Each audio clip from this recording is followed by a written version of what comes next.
everyone, and welcome back for another deep dive with us. This time, we're taking a look at a guide for fathers raising daughters. It's got like 20 pieces of advice in here. Oh, wow. Yeah, so we're going to try to pull out like the timeless wisdom from it, see how it applies to the world today and how it can empower daughters, and of course the dads who love them. It's interesting how this guide kind of acknowledges the challenges facing young women today. Yeah. But also like holds on to those, core values that really never go out of style. Right, exactly. Like take the first piece of advice. It says, the world will try to steal your joy. Such a simple statement, but like, man, is it ever relevant? Especially now when it feels like everyone's living their best life online, 24/7. How do you even begin to help your daughter, or even yourself for that matter, hold on to joy when the world just feels so overwhelming? Yeah, that's where the guide's emphasis on, making joy a choice comes in. It's not about just like, waiting for happy things to happen.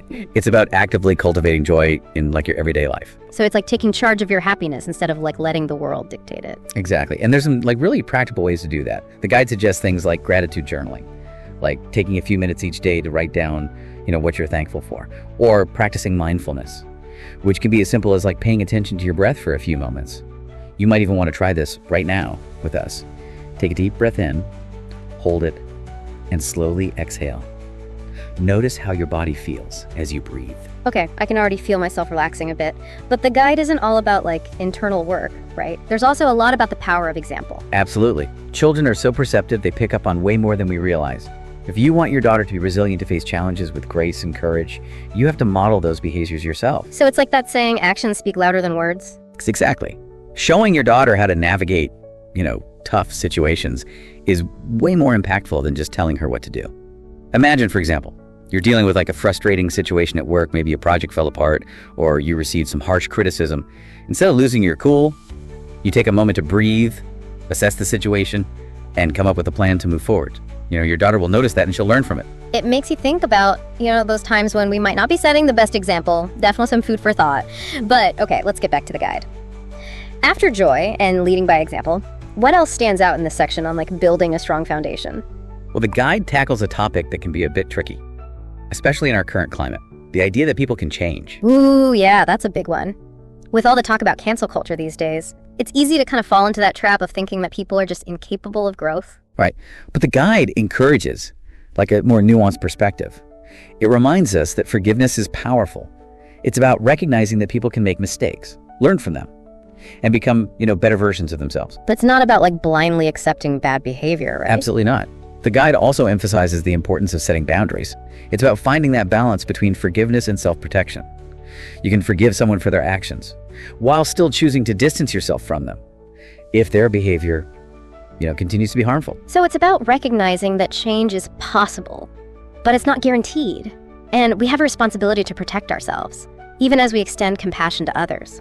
That's pretty deep stuff. It is. And what's fascinating is that there's actually like a neurological basis for this idea of change. Our brains are so adaptable, they're constantly rewiring themselves based on our experiences, through therapy, new experiences, conscious effort. People can literally change their behavior patterns. So it's not just wishful thinking. There's actual science behind it. Speaking of complex relationships, the guide also dives into the mother-daughter bond. Ah, yes. A relationship full of complexities and often a whole lot of emotions. It can be a beautiful thing, but it can also be really challenging, right? It makes me think about like my own relationship with my mom. She always used to say, family is everything, but that doesn't mean you have to agree with them all the time. It's about love and support, even when you butt heads. That's a great point. And it actually segues perfectly into the next piece of advice from the guide. If it feels wrong, it probably is. It's like that little voice inside you screaming, danger. Exactly. The guide emphasizes the importance of trusting your gut instinct. That inner knowing that tells you when something isn't right. This is especially important for young women, who are often socialized to be agreeable and accommodating. The guide encourages daughters to tune into their intuition, that inner voice, and to trust it. Which is easier said than done sometimes, right? Especially in today's world, where we're bombarded with information and opinions from every direction. It can be tough to even know what you truly believe, let alone stand up for it. You're absolutely right. That's why it's so crucial to cultivate that sense of discernment. It's about learning to filter through the noise and tune into your own inner compass. What feels right for you? What aligns with your values? And it's not just about avoiding like negative situations or people. It's also about recognizing opportunities that feel good and aligned. That sense of, yes, this is for me. Exactly. And the guide goes on to talk about how this ties into taking risks and pursuing your dreams, even if they seem unconventional. Okay, I'm already feeling more empowered just hearing you talk about this. But before we get too far ahead of ourselves, there's another piece of advice in this section that seems a bit contradictory at first. Don't worry about the future. Wait, what? How are we supposed to plan for the future if we're not supposed to worry about it? It's not about being passive or unprepared. It's about recognizing that excessive worry about things you can't control is a recipe for anxiety and unhappiness. So it's more about focusing on what you can control. Right here, right now. Exactly. It's about being present in the moment, making the most of what you have, and taking action towards your goals without getting bogged down by anxieties about the future. The guide suggests practices like mindfulness meditation.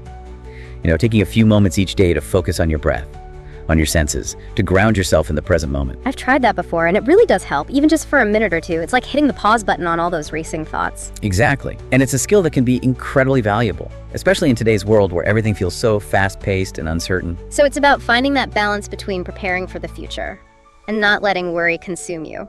And it's about learning to trust that you have the strength and resilience to handle whatever challenges come your way. Exactly. It's about having faith in yourself and in the journey, even when the path ahead is unclear. This is all resonating so much with me, and I bet our listeners are feeling it too. There's just so much wisdom packed into this guide. What's next on our journey through fatherly advice? Well, the guide shifts gears a bit and delves into the idea of legacy and family history. With this advice, your last name matters. It's about acknowledging that we all come from somewhere, that our family history shapes who we are. But it doesn't define us, right? Exactly. The guide encourages daughters to learn about their family history, to understand the struggles and triumphs that came before them. But ultimately, it's about recognizing that you have the power to write your own chapter. You can honor your roots while still creating a future that is uniquely your own. It's like building on the foundation that's been laid, while also forging your own path. I love that imagery. It makes me think about all the ways our family stories can both empower us and hold us back. What parts of our story do we want to carry forward, and what parts do we want to rewrite? What kind of legacy are we creating for ourselves and for the generations to come? Those are powerful questions, and they lead us right into the next section of the guide, which focuses on broadening horizons and lifelong learning. Oh, I love that. Tell me more about this. What kind of advice does the guide offer? Well, it encourages daughters to explore the world, to travel and experience different cultures. That's great advice, but not everyone has the means to jet set around the globe, right? Absolutely. And the guide acknowledges that. It emphasizes that exploration doesn't have to be about expensive trips. It can happen right in your own backyard, visiting local museums, trying new cuisines, learning about different communities within your city. It's about being curious and open to new experiences, no matter where you are. Adventure is everywhere if you know where to look. This is reminding me of something I read recently about how travel can literally rewire your brain, making you more adaptable and creative. It's true. Stepping outside of your comfort zone, encountering new perspectives, it stretches you in ways you wouldn't imagine. I'm all about that. So we've got travel, expanding our horizons. What else does the guide suggest when it comes to lifelong learning? Well, it actually challenges a pretty deeply ingrained notion that a 4-year college degree is the only path to success. I was just thinking about that. It feels like we're finally starting to recognize that there are so many other paths to a fulfilling and successful life. Exactly. The guide highlights alternatives like trade schools, apprenticeships, online learning platforms, and entrepreneurship. It's about recognizing that everyone has different strengths, interests, and learning styles. And it's about equipping young people with the skills they need to thrive in this ever-changing world. It makes me think about all the successful entrepreneurs I know who never stepped foot in a traditional college classroom. It's inspiring, right? They found their own path, followed their passion, and built something incredible. And that's a message that's so important for young women to hear. You don't have to follow a predetermined script to achieve success. You can create your own path and can lead you to amazing places. That's such a powerful message. And it makes me even more excited to dive into the rest of this guide. What other gems of wisdom await us? Well, next up, we'll be tackling some really practical advice about finances, building resilience, and navigating relationships. It gets really interesting. Oh, I can't wait. Stay tuned, listeners. We can't talk about success and all that without talking about money. The guide says, start investing early. Yeah, that's timeless advice for sure. But I feel like it needs a 2025 upgrade, Right. It's not like your grandma's savings account anymore. This guide really wants young women to learn about compound interest, how your money can grow exponentially over time. Just imagine a snowball rolling downhill.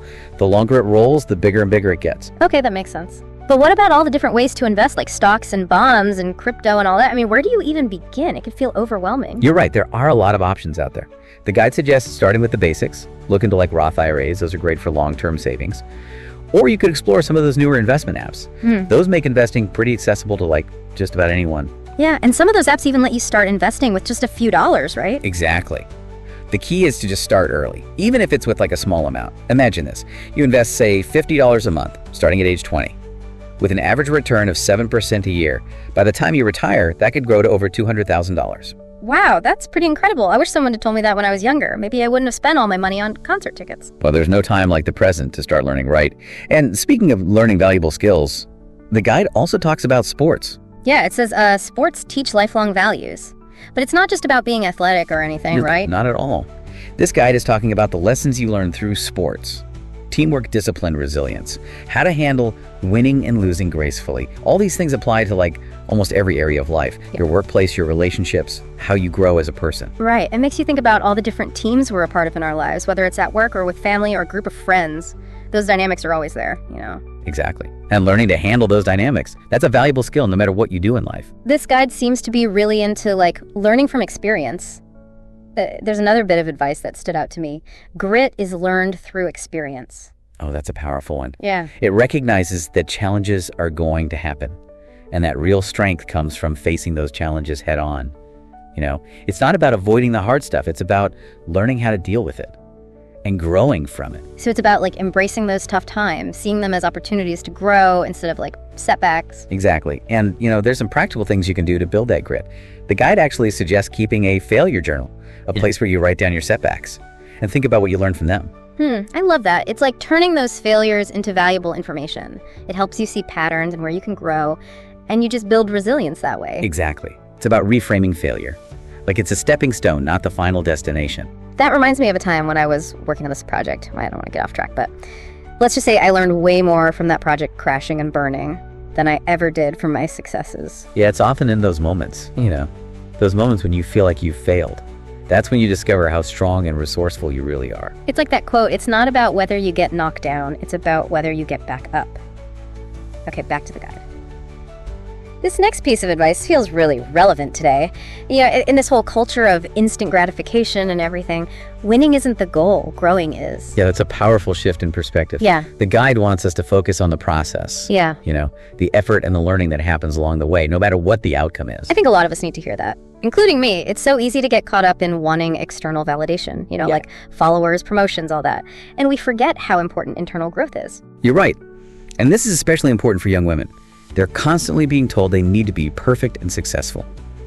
This guide reminds us that real fulfillment comes from the journey of self-discovery and growth, not from chasing external validation. Right. It's about celebrating progress, not perfection. Exactly. And that leads us to this idea that's so simple and so profound. You are enough. That one really hits home. In a world that's always telling us we need to be more, do more, have more, it's so refreshing to hear that simple truth. It's a powerful reminder that you are worthy just as you are. You don't have to earn it or prove it. It's about accepting and celebrating yourself for who you are, flaws and all. Exactly. And that's the foundation of real confidence and self-love. So we've covered a lot of ground here, talking about taking charge of your joy, learning from experience, being your true self. What other wisdom does this guide have for us? Well, there's a whole section on relationships, starting with some advice that's especially important for young women who are dating. Choose your partner wisely. Ooh, that's a big one. In today's world, with all the dating apps and social media and everything, it's hard to know who to trust or where to even start. You're right. It can feel like a minefield out there. The guide really emphasizes shared values, mutual respect, and genuine connection. It's about finding someone who brings out the best in you, someone who supports your dreams, and someone you can be yourself around. Exactly. And it's about taking your time, being picky, and not settling for less than you deserve. I think that's good advice for anyone, no matter how old you are or what your relationship status is. It's about recognizing that you are worthy of love and respect, and choosing partners who see that in you. Absolutely. Speaking of being picky or discerning, there's another piece of advice that I thought was interesting. Don't tell everyone what you're doing. Ooh, I like that. That's about like being discreet, right? Exactly. The guide says sometimes silence is your greatest weapon. You mean like not posting every single thing you do on social media? Well, yeah, you could see it that way. But it's really about protecting your energy.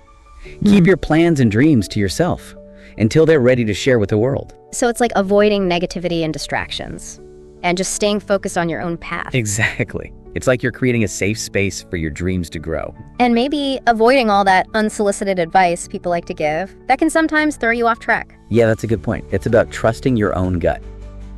and not letting other people cloud your judgment. I think that's especially relevant now, with all the information and opinions coming at us from every direction. Learning how to filter through all that is a really valuable skill. Absolutely. Now let's move on to a topic that's really important to me. Self-care. The guide says, take care of your body. Yeah, it's about realizing that our physical health is the foundation for everything else, right? Yeah. If you don't feel good, it's hard to be your best in other areas of your life. Exactly. This guide really focuses on nourishing your body. Eating healthy food, getting enough exercise, resting. It's about finding things you enjoy doing, things that make you feel good, and listening to your body. Yeah. And giving it what it needs.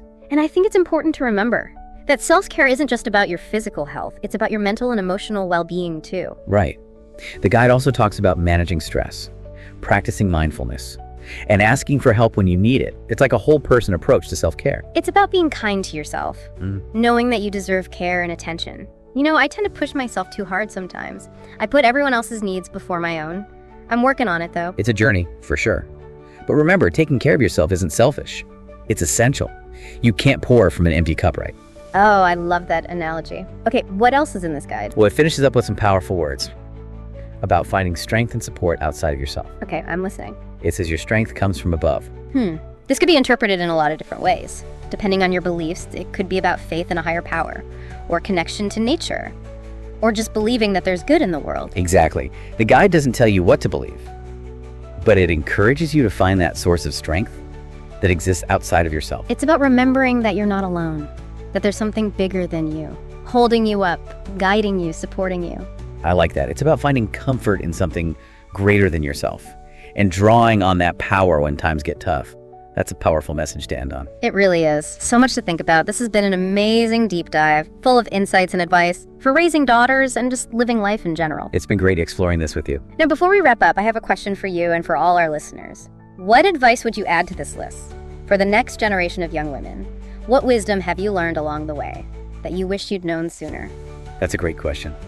For me, it would be embrace failure. Don't just tolerate it, but really see it as part of growing. Yeah, we always hear about how great success is and being perfect, but everyone fails sometimes. Right. It's how we learn. Think about learning to ride a bike. You're gonna fall off a few times before you get it. Exactly. And those times you fall, those are what teach you how to stay up. Yeah, so we should be telling our daughters to embrace those failures, not be afraid of them, see them as a way to get better at something. You get back up and try again. And be kind to themselves along the way. Yeah, because honestly, failing can be tough. It can make you feel bad about yourself. It can. Like you're not good enough. Right, but a lot of times it's those moments when you feel vulnerable. Those are the moments that show you how strong you really are. How resilient you are. You dig deep and realize you can do more than you thought you could. I think about all the times I wanted to give up. I wasn't smart enough or good enough to do something, but then I remember those times when I messed up. And they taught me more than any success ever did. It's all about perspective, looking at those experiences as opportunities, not like setbacks. Speaking of perspective, another thing I'd add to this list is find your tribe. Yes, find your people, the ones who get you, who are there for you. Yeah, your community, your chosen family. The ones who celebrate your wins and help you through the tough times. Life's a team sport. It is. We all need someone cheering us on. And these days, it feels harder to really connect with people. So it's even more important to find those relationships that mean something. Yeah, surround yourself with people who inspire you, who challenge you in a good way, and who really listen to you. And be that kind of person for others too. Because at the end of the day, it's our connections with other people that make life really matter. That's a beautiful thought. It is, and I think it's a perfect way to wrap things up. This has been so great talking about all this wisdom with you. Yeah, exploring this guide together. I hope everyone listening got something out of it, and that they'll keep talking about these things with the young women in their lives. Yeah. I hope so too. And remember, the conversation doesn't have to end here. Keep learning, keep asking questions, keep searching for wisdom. Until next time, stay curious. Yeah. And keep diving deep.